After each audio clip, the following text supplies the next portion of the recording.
Hola pichones, ¿qué tal estáis? Bienvenidos a un nuevo vídeo.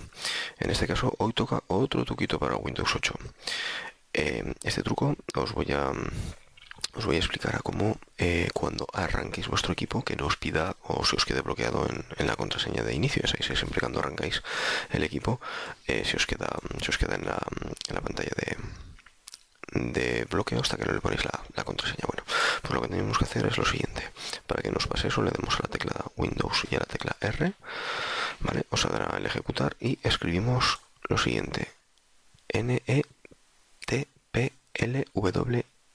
Os lo dejaré en la descripción para que lo podáis copiar directamente, ¿de acuerdo?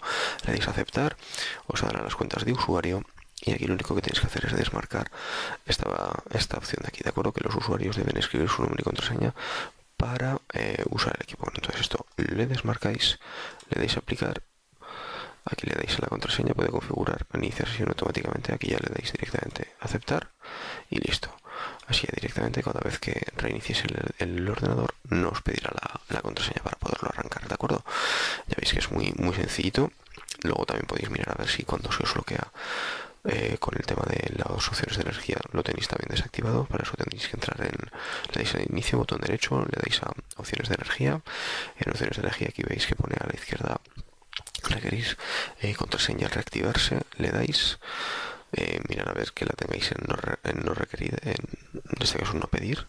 Si por defecto la tenéis como os han recomendado que esta opción, le dais a esta opción para que os deje cambiarla y la marcáis en no requerir, le dais a guardar cambios y listo. Bueno, habéis visto que es muy sencillito. Y nada, chicos, espero que os haya gustado, darle a like, compartirlo y nada, lo dejaré en descripción todos los pasos para poderlo seguir. Pues nada, chicos, nos vemos en el siguiente vídeo. Hasta luego.